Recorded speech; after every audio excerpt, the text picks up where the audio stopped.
Hola de nuevo, vamos a nuestro suplemento de bienestar y salud, que es acompañado por Latinas en Toronto, con el portal Diálogos, donde van a encontrar toda esta información y por supuesto con nuestro gran amigo Horacio Tejera, que siempre nos trae excelentes historias. Y quedamos en la primera parte hablando de la historia de Lady Montagu, que llevaba toda esa técnica de cómo se combatía la viruela desde Turquía, donde tuvo que viajar con su esposo, y la llevó a esta Inglaterra de esta época del 1700. Después hablábamos sobre un médico que había tratado de trabajar y hoy vamos a hablar de su historia.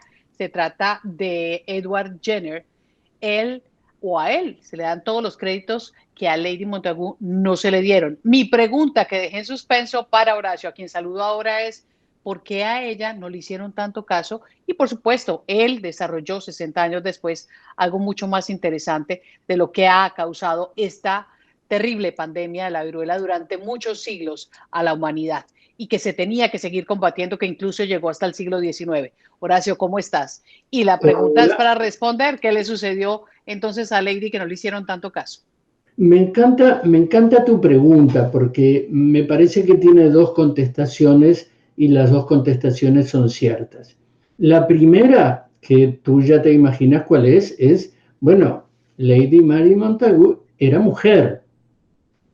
Y así como en Oriente el conocimiento que se transmitía a través de las mujeres quedaba como encapsulado en las relaciones entre mujeres, en Europa sucedía lo mismo.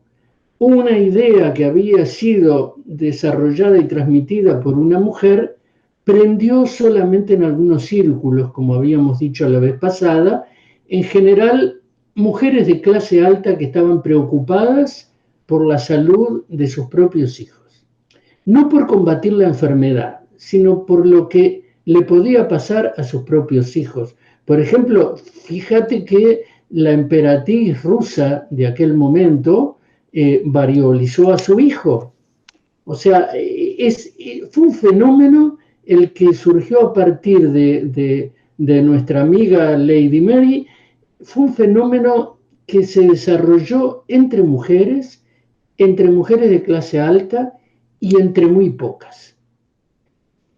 Pero no solamente por los prejuicios que ya sabemos que existen acerca de la relación entre el conocimiento y las mujeres, sino porque además faltaba dar un paso, faltaba encontrar la manera de que esa inmunización contra la viruela no fuera tan peligrosa como era esa técnica. Porque como dijimos, esa técnica realmente, si bien salvaba muchas vidas, algunas de las personas variolizadas morían inevitablemente.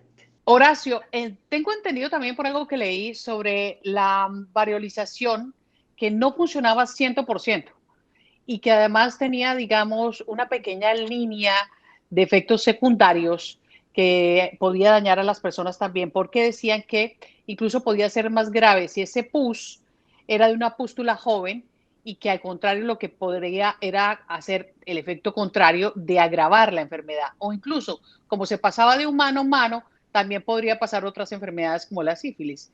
Esto tenía que seguirse trabajando entonces. Claro, esa es la razón por la cual en algún momento esa idea fue superada por otra. Uh -huh. Eh, el valor de lo que hizo Lady Montagu y lo que le transmitió al resto de Europa es que sentó las bases para que se siguiera acumulando conocimiento. Lo fantástico de ella fue haber dado ese paso inicial que permitió que cuando un médico de provincias en Inglaterra se enteró de algo que aparentemente toda la gente del lugar conocía, se le prendiera, como diríamos hoy, la lamparita El de decir, bombillo. lo de Lady Montagu se podría mejorar de esta otra manera. Uh -huh. Y entonces tenemos que decir que era lo que toda la gente del lugar sabía.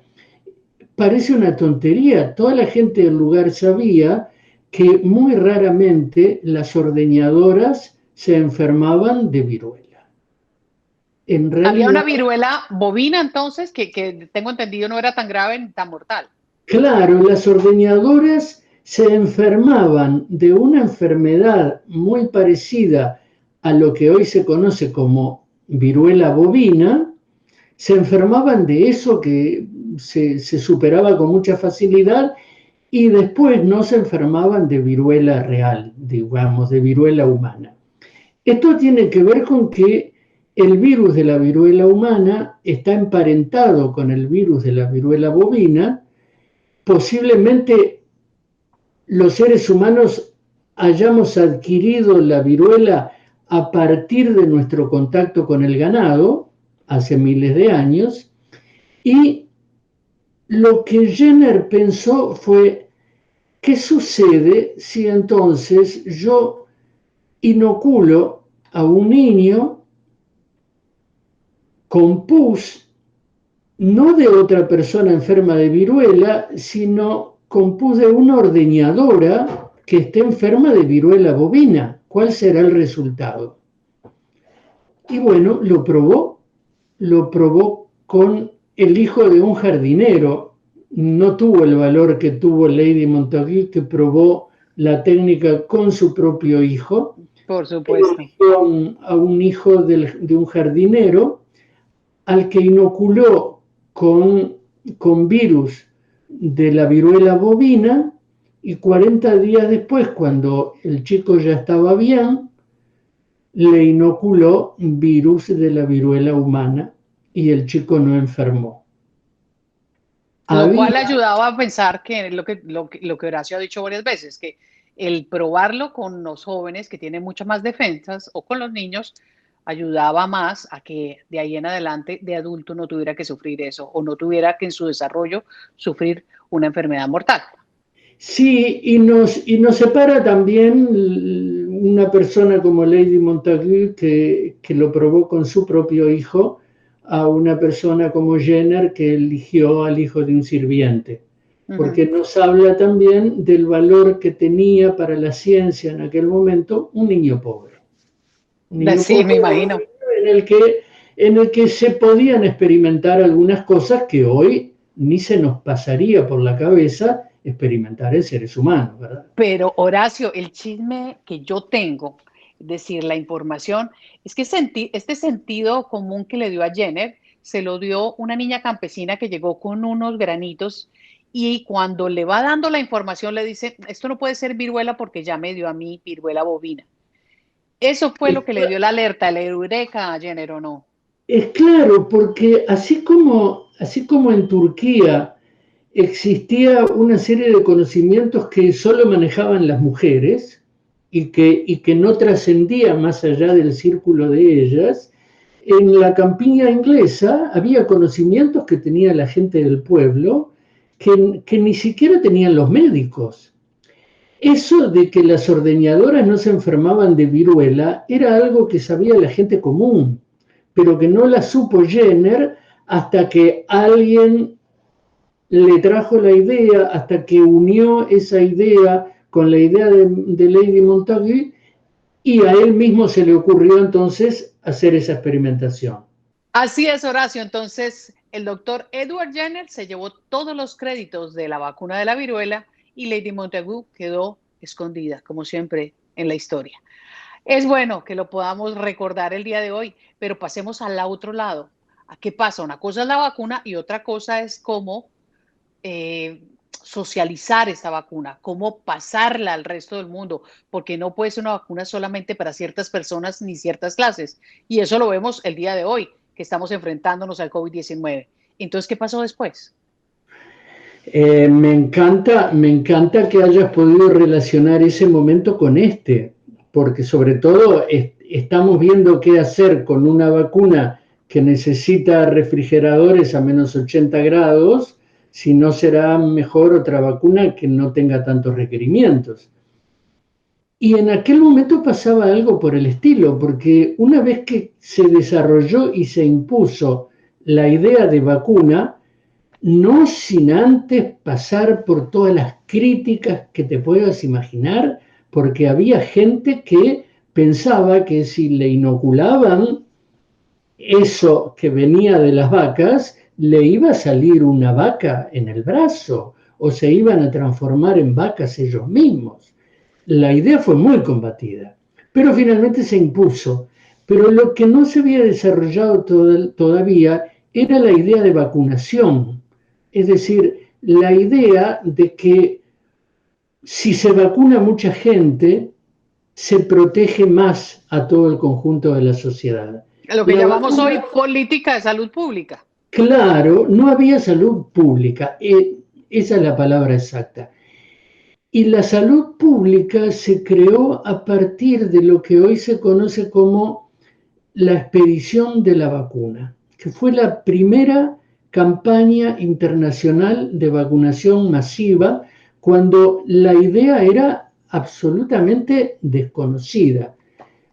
Y la idea se le ocurrió a un rey, al rey Carlos IV de España, que había sufrido mucho precisamente en 1796, el año en que Jenner creaba la vacuna. En 1796 había muerto la hija menor de Carlos IV, su hija preferida, y había muerto de viruela. A partir de eso, Carlos IV había quedado muy sensibilizado con el tema, pero sobre todo, Carlos IV ya tenía idea de lo que había sucedido cuando la viruela llegó a América junto con los primeros conquistadores. Y la preocupación de Carlos IV, allá estamos hablando de 1803, era: ¿qué pasa si esta epidemia de viruela que se llevó a mi hija llega a América y se lleva a mis súbditos? Y llegó a América y se llevó a gran comunidad indígena que no estaba preparada para esa viruela. Y creo Es que claro, llegó camuflada con algunos personajes que llegaron a América y que ya tenían la viruela. es claro, la viruela había hecho estragos en América. En ese momento había una epidemia de viruela muy grande en Europa y el temor de Carlos IV era que nuevamente la viruela causara estragos en América, que si bien ya no era solo población indígena, una epidemia de viruela en América podía ser una fatalidad enorme. Se le ocurrió entonces hablar con su médico personal, que se llamaba Francisco Balmis, y charlar con él acerca de qué se le ocurría para que se pudiera vacunar a la población americana, algo que en aquel momento era impensable porque los viajes a América llevaban más de 20 días y en esos 20 días el virus se moría. Entonces, ¿cómo la pregunta de Carlos IV a Balmis y la respuesta que le encontró Balmis a esa duda de Carlos IV fue: podemos llevar la vacuna en el brazo de niños, que vayamos vacunando periódicamente durante todo el viaje, de manera que la vacuna llegue a destino en lugar de estar en un ambiente refrigerado o en un ambiente creado artificialmente, que llegue en el brazo de niños. Y para eso eligieron 21 niños huérfanos, en realidad 20 niños huérfanos y el hijo de la enfermera que los cuidó durante todo el viaje. ¿Te puedes Siempre hay imaginar? conejillos de indias, los pobres niños siempre tienen que pagar y sobre todo que los que no sean los hijos de los creadores de la idea, ¿no?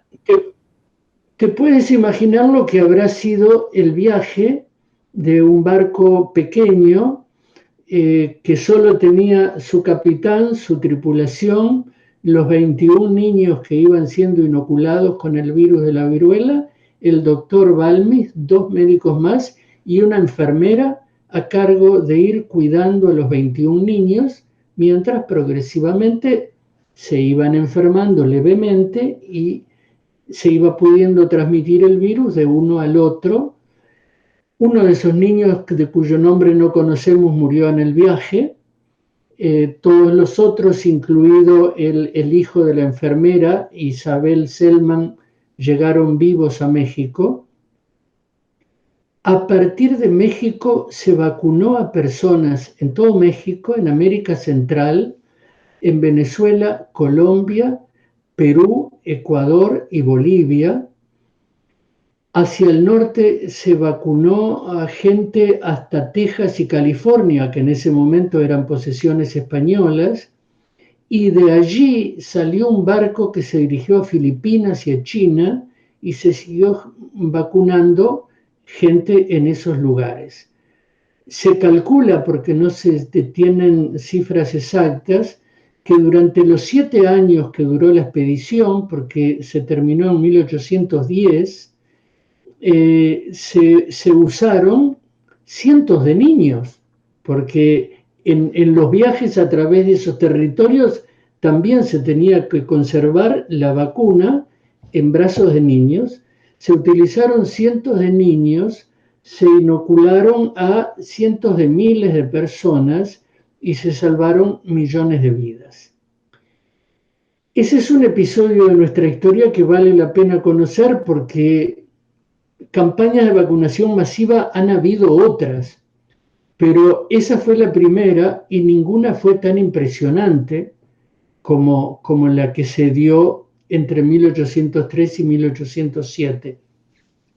Yo lo que estoy viendo es que fueron muchísimos años tratando de batallar contra la viruela, que finalmente se erradica de este planeta en 1980. Así que fueron varios años que le debemos a todos estos investigadores desde el mundo, desde el Asia hacia Occidente, desde Occidente, con Mary Montagu, luego Jenner y luego todas esas expediciones y Carlos IV que la movió a América hasta 1980.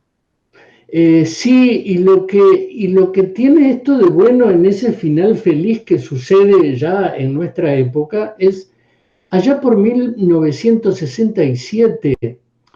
Los rusos, en ese momento la Unión Soviética, había presentado ante las Naciones Unidas la idea de hacer una campaña para terminar con la viruela en todo el mundo. Una campaña que fuera capaz de llevar la vacunación a todos los rincones imaginables. Al principio esa idea fue tomada con algo de suspicacia, al principio no tuvo los fondos necesarios, pero luego se desarrolló, la desarrollaron las Naciones Unidas y la Organización Mundial de la Salud, y 20 años después, en los 80, se pudo firmar un documento declarando la viruela como la primera enfermedad erradicada totalmente de la faz de nuestro planeta. Fue la primera y única vez hasta ahora que una enfermedad se erradicó de manera total. Fue una idea que llevó nuestra Lady Montagu desde Turquía hasta Londres, que desarrolló en Inglaterra, que luego España transmitió a todas sus colonias, y es la primera vez que eso sucedió durante nuestra vida, y es importantísimo que en este momento en que todos estamos hablando del coronavirus y la vacuna, entender que hay ideas fabulosas, que hay desarrollos impresionantes, que hay logros increíbles que ha tenido nuestra especie que no podemos desaprovechar. Y que la única manera que tenemos de combatir con seguridad este virus va a ser de ahora en adelante la vacunación lo más masiva posible, y que bueno, que para eso existe la ciencia, para solucionar nuestros problemas. Y así entonces le hacemos un homenaje a todos estos héroes a través de la ciencia, a través de sus decisiones, como la de Carlos IV, que pudieron propagar esta vacuna para que podamos erradicar este gran flagelo que ya le sucedió a la humanidad con la viruela y que hoy esperamos pueda erradicarse totalmente con este COVID-19 que nos está afectando a todos. Gracias por la historia, Horacio, interesantísima. Y así nos despedimos de todos ustedes para que nos sigan también con todo este anexo que tenemos con este portal de diálogos con el que siempre aprendemos.